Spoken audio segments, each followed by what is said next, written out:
Good morning. Today is Monday, October 14th. Thanks for starting your week with a Wake Up with KERA News. I'm Andrew Garcia.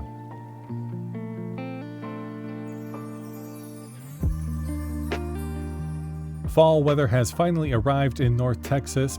It'll reach the mid-80s today, but lows tonight will drop to the 60s or so. Tomorrow will be a bit hotter before cooling off again on Wednesday. Have you ever wondered who answers those annoying poll phone calls and how pollsters actually collect data if no one is answering those phones? Well, we'll get to that in just a bit, but first, today's news. Private surveillance company Flock Safety skirted regulations when it installed license plate readers on public right-of-ways in Fort Worth. Records obtained by the Fort Worth report show the company installed dozens of devices on city land without getting necessary permits. But city officials say they'll require the company to limit who can see the footage or move the readers to private property. Dallas County health officials are launching a new overdose prevention hotline. The number will connect callers to specialists with the North Texas Poison Center. Individuals and clinicians can receive opioid treatment resources and instructions in both English and Spanish.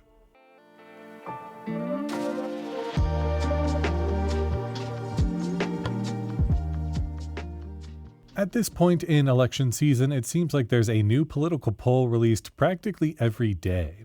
And you may have received at least one call labeled political survey popping up on your caller ID. If you're like most people, you ignored it. So if you're not taking those calls, who are the pollsters polling?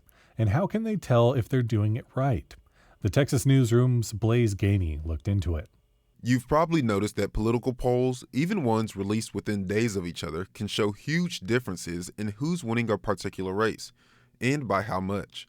Brendan Rottinghouse says that's because pollsters are not predictors. They're not looking into a crystal ball. He's a political scientist who conducts polls at the University of Houston. They're just giving us a sense of what the snapshot of the electorate looks like at that moment based upon the factors that they have determined are relevant to their poll. To find that snapshot of the electorate, they're reaching out to Texans like Dee Charles, who I met at a Central Market in Austin.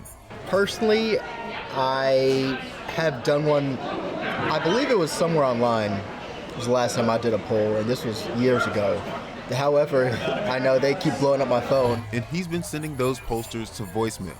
But he was also around before everyone had cell phones and caller ID. Back like the early 2000s when people had home phones, I remember my mom, she answered one of those polling questions on the house phone. I think maybe it was an easier time to get people because you're able just to ring the house phone and someone will pick up. He's right. Polling used to be easier when guys like Richard Murray, a senior research associate at UH's Hobby School of Public Affairs, first got started. I got going in what we now call sort of the golden age of surveying. The 1970s.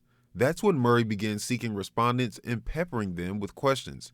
Back then, you could buy a sample of numbers that were randomly generated, whether they were listed or not. That was a pretty accurate sample of the entire population. UT Austin's Texas Politics Project conducts a variety of polls around politics and trending issues.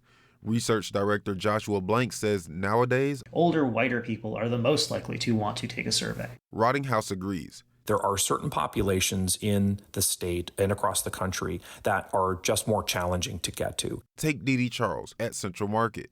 As a 30-year-old black man, he fits the demographic of those least likely to participate in polls. Those are definitely problems when it comes to making inferences about population groups where they may have a very specific opinion. So then how much weight should a person give to micro-targeted poll results saying things like Donald Trump could get a historically high amount of votes from young black men? Domenico Montanaro, senior political editor for NPR, says people should take them with a grain of salt. It's never the best thing to look at national polls to figure out how a subgroup is moving because the sample's just not big enough. You want to really have a much larger sample size. But it doesn't mean news outlets and political candidates won't use those numbers to try and gauge how campaigns are going. And of course, some polls are just better than others.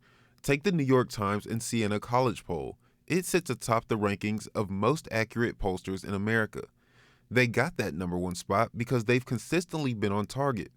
UH's Richard Murray says that's partially because of their funding. The New York Times is still calling people in their homes, but they have to make 100 calls to get a single interview. And for most of us, that doesn't work. Don't have the money. Typically, a phone survey now probably is going to cost you $100 per completed interview. Done over the internet, maybe half of that amount. So, as in all things in life, cost matter. But if you'd like to gauge how well done a poll is before the election's over, Joshua Blank says you should look at how much information is provided. It comes down to, is it easy for you to find out what they did and how they did it? It should be. And if it's not, I think you immediately have to ask questions about the quality of the work or about the intention behind it. And if you are hungry for a really accurate political poll, well, maybe pick up the phone next time you get a call. That was Blaise Gainey reporting.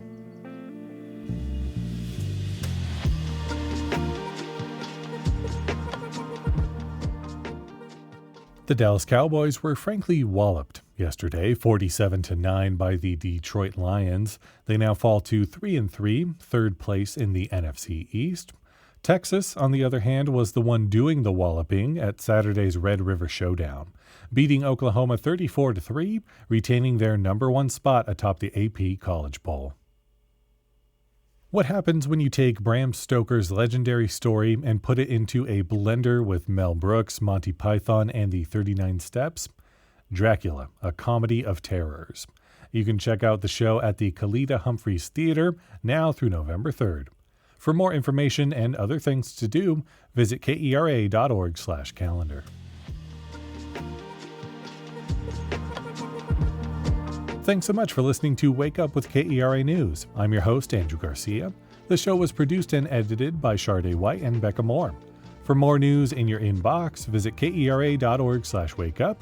That's where you can subscribe to the Wake Up with KERA News newsletter. That's written by our colleague, Catherine Hobbs. Connect with us on Facebook, Instagram, and Threads at KERATX. Take care, and we'll see you tomorrow.